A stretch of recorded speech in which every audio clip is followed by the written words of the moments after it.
Guys, एक ऐसी motorcycle जिसको आज भी लोग लेजेंड बोलते हैं, एक ऐसी मोटरसाइकिल जिसको आज ही बजाज डिसकंटिन्यू नहीं कर पा रहा है बिकॉज लोग इसको इतना ज़्यादा पसंद करते हैं। और एक ऐसी मोटरसाइकिल जो नियरली 2 डिकेड पहले लॉन्च हुई थी बट आज भी इतनी अच्छी दिखती है, इतनी बढ़िया दिखती है। We are talking about the legendary Bajaj Pulsar 220F। और यहाँ पे बजाज ने कुछ अपडेट्स कर दिए हैं। अब अपडेट्स के अलावा भी मेरी कुछ कंप्लेंट्स हैं जिसके बारे में आज अपन बात करेंगे और इस मोटरसाइकिल के बारे में भी अच्छे से बात करेंगे कि क्या अभी भी आपको इस मोटरसाइकिल को लेना चाहिए। So before we start, special thanks to Frontier Bajaj for helping me out. अगर आपको बजाज का कोई प्रोडक्ट देखना है, शोरूम की सारी कॉन्टैक्ट डिटेल्स आपको डिस्क्रिप्शन में मिल जाएंगी। You can contact them. Let's start with the video. Start करते हैं आज का वीडियो। सबसे पहले मैं आपको न्यू बजाज पल्सर 220F का प्राइस बता देता हूँ। सो इसका एक शोरूम प्राइस है 1.28 लाख, विच मीन्स 1,28,000। अब सबसे पहले मैं आपको यहाँ पे अपनी कंप्लेंट्स बताता हूँ। तो जैसे ही मेरे को पता चला कि बजाज 220 को अपडेट करने वाला है, मेरे अरमान एकदम बढ़ गए। मेरे को ऐसा लगा कि यहाँ पे आपको USD मिलेंगे, उसके बाद ज़्यादा बेटर फेयरिंग मिलेगी। फेयरिंग में मैं डिज़ाइन के बारे में बात नहीं कर रहा हूँ, मैं क्वालिटी के बारे में बात कर रहा हूँ। उसके बाद गियर पोजीशन इंडिकेटर मिलेगा, डुअल चैनल ABS मिलेगा, फ्रंट में LED हेडलाइट मिलेगी जो अभी भी आपको यहाँ पे नहीं मिलने वाला है। सो वहाँ पे मेरे को लगा कि यार मतलब डिज़ाइन वगैरह चेंज नहीं करना है बट एटलीस्ट ये सब अपडेट्स तो किए जा सकते हैं। एक स्लिपर क्लच दे दो, 6th गियर दे दो, ये सब अगर हो जाए तो एकदम बढ़िया हो जाता, बट अभी भी उन पे काम नहीं किया गया है। और अब बात करते हैं कि सीरियसली बजाज ने क्या क्या अपडेट्स किए हैं। तो सबसे पहले अब आपको यहाँ पे नए कलर्स और नए ग्राफिक्स मिलेंगे। आज अपने पास ये नया कलर है। उसके बाद फ्रंट से अपन स्टार्ट करते हैं। सो इन टर्म्स ऑफ लुक्स, जैसा मैंने आपको स्टार्टिंग में ही बताया, आज भी ये मोटरसाइकिल एकदम बढ़िया, एकदम नई लगती है। अभी इसके बाजू में NS 400 खड़ी थी, एक तरफ डोमिनार खड़ी थी, बट स्टिल यार आज भी ये मोटरसाइकिल इतनी सुंदर दिखती है बिकॉज यहाँ पे जो कर्व्स हैं, कट्स हैं, एजेस हैं, आई लव द डिज़ाइन। बहुत ही टाइमलेस डिज़ाइन है। फ्रंट में यहाँ पे आपको फुल लाइट का सेटअप मिलेगा। So we have these pilot lamps और यहाँ पे projector setup for low beam and halogen setup for high beam. दोनों हैलोजन है। यही मैं आपको बता रहा था कि अगर इसको LED कर दिया जाता बहुत बढ़िया रहता। बाकी अब आपको यहाँ पे LED टर्न सिग्नल मिलेगा। पहले हैलोजन आता था तो अब इसको LED कर दिया गया है, जो कि एक बढ़िया बात है। और यहाँ पे मैश वगैरह, ये नया colour which is looking good. और यहाँ पे ये आइकॉनिक मिरर्स। अपन आते हैं इस मोटरसाइकिल के सस्पेंशन की तरफ। सो फ्रंट में आपको टेलीस्कोपिक सस्पेंशन मिलेगा और पीछे की तरफ कन्वेंशनल सस्पेंशन है। अगर यहाँ पे फ्रंट में USD डाल देते तो एकदम मज़ा ही आ जाता, बट चलो ठीक है, इससे मेरी उतनी ज़्यादा कंप्लेन नहीं है because this is a practical option. बाकी अलॉयज़ हैं, ट्यूबलेस टायर्स हैं, फ्रंट में डिस्क ब्रेक और उसके बाद रियर में भी आपको डिस्क ब्रेक मिलेगा। अब अगेन एक और कंप्लेन, डुअल चैनल ABS नहीं है। बहुत लोगों ने स्टार्टिंग में बोला कि यहाँ पे डुअल चैनल ABS आ गया है, बट डुअल चैनल ABS नहीं है। रियर में आपको RLP मिलेगा which is rear lift protection. So जब आप अग्रेसिवली ब्रेक करेंगे आपकी गाड़ी पीछे से उठेगी नहीं। सो वो एक चीज़ है। सो अभी भी आपको यहाँ पे सिंगल चैनल ABS ही मिलेगा। इसको डुअल करना चाहिए था यार, that is a big complain. बाकी यहाँ पे आप पूरे ये डिज़ाइन देख सकते हैं, नए graphics, carbon fibre element. And coming towards the engine, so यहाँ पे आपको आइकॉनिक 220 cc का air plus oil cooled engine मिलता है। ये प्रोड्यूस करता है 20.4 horse power and 18.5 newton metre का टॉर्क। पावर वगैरह कैसी है अभी अपन उसके बारे में बात करेंगे। यहाँ पे ऑयल कूलर, उसके बाद नीचे की तरफ ये काउल है और बढ़िया इंजन लगता है यार, मतलब देख के एकदम मस्कुलर दिखता है। उसके बाद इस गाड़ी का एग्जॉस्ट भी बहुत आइकॉनिक है, एकदम मस्कुलर एग्जॉस्ट है। एंड अपन आते हैं इस मोटरसाइकिल के फ्यूल टैंक की तरफ। सो 15 लीटर का फ्यूल टैंक है which is a very good capacity. उसके बाद यहाँ पे kill switch, then we have the start button, यहाँ पे ये मोड बटन आ गया है। उसके बाद horn is very good. Pulsar का हॉर्न यार हमेशा से ही बहुत आइकॉनिक रहा है। सो इसका ये जो लाउडनेस है ना, इट्स वेरी गुड। बाकी यहाँ पे एक USB चार्जिंग पॉइंट दिया गया है विच इज़ अमेजिंग। एंड अपन आते हैं इस मोटरसाइकिल के इंस्ट्रूमेंट क्लस्टर की तरफ। सो ये पूरा डिजिटल है और यहाँ पे टर्न बाय टर्न नेविगेशन है, ब्लूटूथ कनेक्टिविटी है। Then we have the tachometer, यहाँ पे स्पीड, उसके बाद odometer, trip A, trip B, real time mileage, ये सब चीज़ें हैं। बाकी अभी भी आपको यहाँ पे गियर पोजीशन इंडिकेटर नहीं मिलता। ये मेरे को लगा कि गियर पोजीशन इंडिकेटर देना चाहिए था। And also this is clock based. So अगर आपका इसमें गलत टाइम है, इसकी ब्राइटनेस सही नहीं होने वाली है। सो वो भी मेरे को लगा कि सेंसर बेस्ड होना चाहिए था। तो कुछ कंप्लेंट्स हैं, अभी भी हैं, मतलब एक गियर पोजीशन इंडिकेटर और दे देते तो बहुत ही अच्छा हो जाता। बाकी ऐसे अच्छा है, रीड वगैरह करने में दिक्कत नहीं है। अना अपन आते हैं इस मोटरसाइकिल के सीट की तरफ। सो सीट भी यार बहुत अच्छी है, राइडर पिलियन दोनों यहाँ पे एकदम आराम से बैठेंगे। कुशनिंग भी अच्छी है, ज़्यादा स्टेप अप भी नहीं है। यहाँ पे ग्रैब रेल। अना अपन आते हैं इस मोटरसाइकिल के रियर लुक की तरफ। रिया से भी यार मतलब आज भी इस मोटरसाइकिल का डिज़ाइन इतना बढ़िया दिखता है, एकदम sharp design, aggressive, muscular, proper big bike का फील है। सो एक कमाल की बात है। बाकी पीछे की तरफ यहाँ पे आपको ये आइकॉनिक एलईडी टेल लाइट मिलेगी। उसके बाद अब आपको यहाँ पे एलईडी टर्न सिग्नल मिलेगा। Then we have the euro grip tyres. ये वाले टायर उतने अच्छे नहीं है, मैं आपको अभी बता रहा हूँ, बिकॉज इनका जो डिज़ाइन है इट्स फॉर लॉन्गर लॉन्जेविटी, मतलब ज़्यादा लंबे चलें उसके लिए है। बहुत अच्छी ग्रिप वगैरह नहीं देते हैं। बाकी प्रोफाइल के बारे में बात की जाए, सो वेयर्स द प्रोफाइल। जैसे ही प्रोफाइल बताने आओ प्रोफाइल छुप जाती है। So here it is 120 section का रियर टायर है, 120 section. So it's quite wide, जिसकी वजह से इस गाड़ी का रियर प्रोफाइल भी बढ़िया लगता है। एंड उसके बाद side stand cut off sensor है। Then we have centre stand also, sari guard भी है। सो बहुत सही यार, आज भी ये मोटरसाइकिल बहुत अच्छी लगती है। बाकी अब एक काम करता हूँ, आपको इस मोटरसाइकिल पे बैठ के बताता हूँ। सो यहाँ पे आपको 795 mm की सीट हाइट मिलती है, मेरी हाइट 6 फीट है। मैं आपको बैठ के बता देता हूँ। सो मेरे पैर तो यार एकदम आराम से आ रहे हैं, बिकॉज ये सेंटर सेक्शन काफ़ी पतला है और सीट भी हल्की नीचे है और उतनी चौड़ी नहीं है, जिसकी वजह से आप आराम से नीचे पैर रख पाते हैं। So anyone above 5'8" can easily ride this motorcycle. और इसका वेट है 160 kg, बट ज़्यादा हैवी फील नहीं होती है उठाने में, रखने में, यू टर्न लेने में, नॉट एन इशू। सो बढ़िया है। बाकी अब एक काम करता हूँ, आपको इसका एग्जॉस्ट नोट सुनाता हूँ and then will ride it.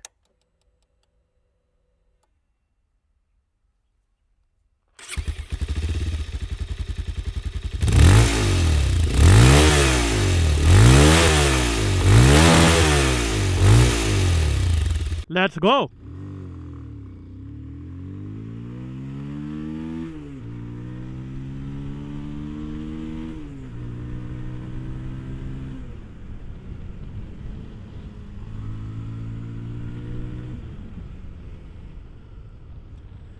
First of all, the feeling of riding this motorcycle is on another level. इतनी मस्कुलर फीलिंग आती है। We have this big design up front एंड उसके बाद जो एग्जॉस्ट नोट आता है, जो पावर डिलीवरी है, और जैसे ही आप थ्रॉटल ओपन करते हैं एक ग्राउलिंग साउंड आता है। एंड बिकॉज ऑफ दैट इस मोटरसाइकिल को चलाने में बहुत मज़ा आती है।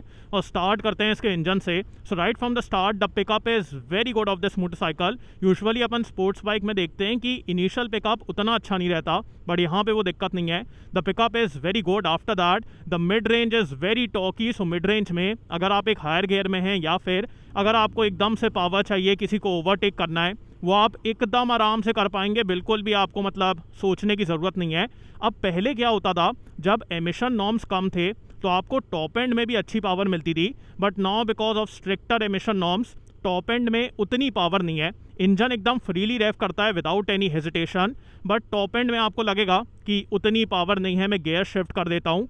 सो वो एक चीज़ है, but still the power is good throughout the rev range and the way the power is delivered. एकदम फ्री रेविंग इंजन है। रिफाइनमेंट के बारे में बात की जाए तो हल्की सी आपको बजिंग मिलेगी, वाइब्रेशन नहीं है, हल्की सी बजिंग है। सो वो एक चीज़ है। सो engine is smooth, it's refined. In terms of heating also ज़्यादा हीटिंग वगैरह नहीं है, बिकॉज इंजन की कैपेसिटी बड़ी है और इस इंजन से अपन बहुत ज़्यादा पावर एक्सट्रैक्ट नहीं कर रहे हैं। जैसे आजकल अपन देखते हैं कि 125 में या फिर 150 सीसी में 17, 18, 19 PS, यहाँ पे वैसा नहीं है। We have a big engine जिससे अपन डिसेंट पावर निकाल रहे हैं। सो उसकी वजह से ये इंजन बहुत ज़्यादा हीटअप नहीं होता है and the power is very good, the feeling is very good. You can be at a higher gear और आपको बिल्कुल भी डाउन शिफ्ट करने की ज़रूरत नहीं है। मैं आपको एक चीज़ दिखाता हूँ। We are in 5th gear right now और अब आप देखिए मैं इतने आराम से चल रहा हूँ यार, कोई स्ट्रगल नहीं है, कुछ नहीं है। That is the benefit of big capacity. जो बिग सीसी इंजन है ना, उसकी वजह से यही होता है कि एकदम रिलैक्स राइडिंग है, बढ़िया टॉक है, बढ़िया पावर है। ना अपन आते हैं इस मोटरसाइकिल के गियरबॉक्स की तरफ।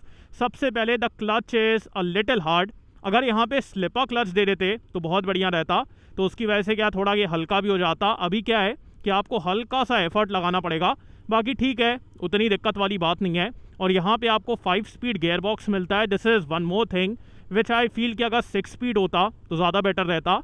बाकी ठीक है, शिफ्टिंग वगैरह के मामले में दिक्कत नहीं है, up shift down shift you can do all of that without any issue. And now अपन आते हैं इस मोटरसाइकिल के सिटिंग पोजीशन की तरफ। सो सिटिंग पोजीशन तो यार बहुत ही सही है।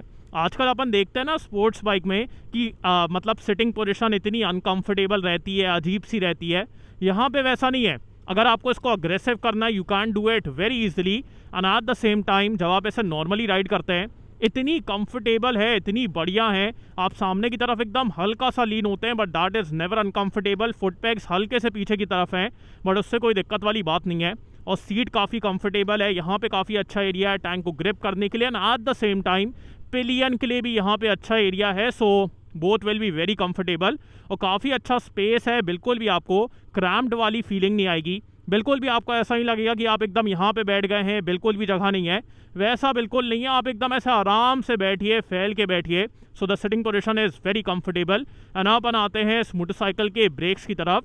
सो अभी भी आपको यहाँ पे सिंगल चैनल ABS ही मिलता है। दिस आई फील कि अगर डुअल चैनल ABS कर देते बहुत ही अच्छी चीज़ हो जाती। तो वो एक चीज़ मेरे को लगा था कि कर देगा बजाज बट नहीं किया गया है। सिर्फ फ्रंट में आपको ABS मिलेगा और रियर में RLP है, रियर लेफ्ट प्रोटेक्शन। सो वो एक चीज़ है। बाकी फ्रंट में डिस्क ब्रेक है, रियर में भी डिस्क ब्रेक है। So let's talk about the rear brake first.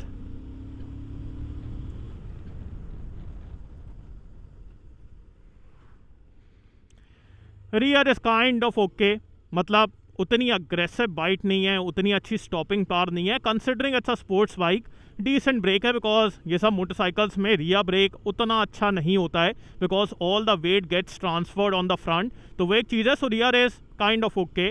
बाकी अपन आते हैं इस मोटरसाइकिल के फ्रंट ब्रेक की तरफ।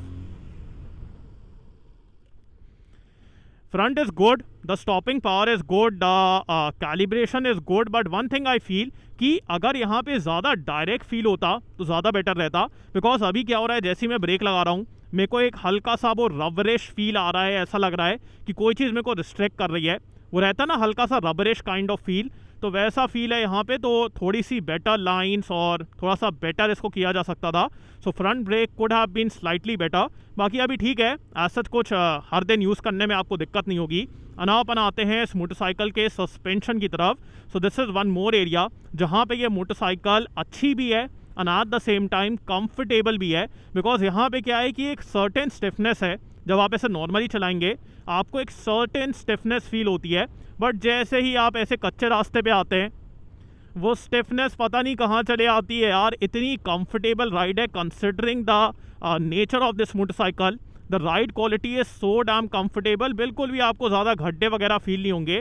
अब ऐसा भी नहीं है कि एकदम 100 की स्पीड में आप गड्ढे में घुस जाएं, बट अगर आप नॉर्मली राइड कर रहे हैं फ्रंट वाला भी रियर वाला भी दोनों एकदम बढ़िया तरीके से एब्जॉर्ब करेंगे और आपको बढ़िया राइड क्वालिटी देंगे, बढ़िया कंफर्ट देंगे। बिल्कुल भी आपको वो अनकंफर्टेबल फीलिंग या फिर ट्रैशी फीलिंग नहीं आएगी। और जब आप थोड़ा अग्रेसिवली चलाएंगे आपको बढ़िया स्टेबिलिटी मिलती है। मतलब स्टेबिलिटी के मामले में तो यहाँ बिल्कुल भी दिक्कत नहीं है। एंड उसके बाद अच्छे तरीके से ये मोटरसाइकिल मनूवर होती है, वेट वगैरह ज़्यादा फील नहीं होता है। This thing weighs around 160 kg but ज़्यादा वेट वगैरह फील नहीं होता है। आराम से टर्न हो जाती है, आराम से लीन हो जाती है। कॉर्नर्स में बहुत अच्छे तरीके से लाइन को होल्ड करती है। बस वही है कि ज़्यादा फीडबैक नहीं है जैसा अपन आजकल की मॉडर्न मोटरसाइकिल्स में देखते हैं। ज़्यादा फीडबैक आपको यहाँ पे नहीं मिलेगा बट ठीक है यार, you are getting comfort also, you are getting stability also, you are getting good ride quality. तो कोई प्रॉब्लम वाली बात नहीं है।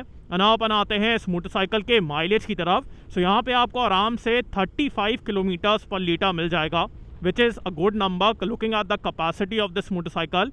35 to 38 kilometres per litre that you can easily achieve here. So mileage ही बढ़िया है। बाकी फेयरिंग में अभी भी हल्की सी रैटलिंग होती है और ये क्लॉक बेस्ड है। सो इसकी ब्राइटनेस क्लॉक के बेसिस पे काम करती है विच आई फील कि सेंसर के बेसिस पे होना चाहिए था।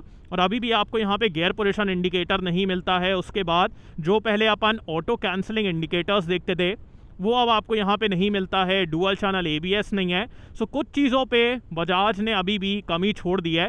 बाकी बढ़िया मोटरसाइकिल है यार। आज भी इसको चलाने में जो मज़ा आता है, जो ऑरा है, जैसे ही आप ऐसे थ्रॉटल को ओपन करते हैं, जो एग्जॉस्ट से साउंड है, जो सीट के नीचे ग्राउलिंग है, I love it. So all of that is good और स्विच गियर वगैरह अच्छा फील होता है।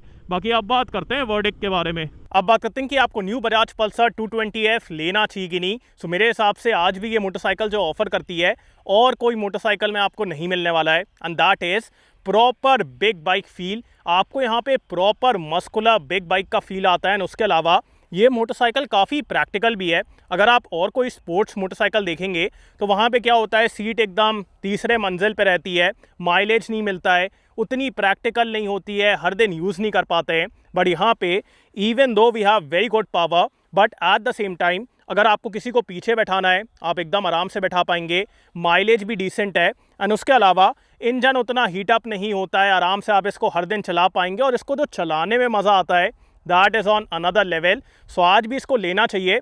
बाकी जो मेरी कंप्लेंट्स थी, LED headlight, dual channel ABS, gear position indicator, ये सब यार देना चाहिए था। अगर दे देते तो बहुत मज़ा आता। बाकी ये लेजेंडरी मोटरसाइकिल है, आपको एक ऐसी लगती है मेरे को कमेंट से बताएं। So thanks for watching guys, hope you like this video. इसको लाइक कर देना, सब्सक्राइब करना, बेल आइकन दबा देना, एंड कमेंट डाउन बिलो आपको कैसा लगा। So next video, bye.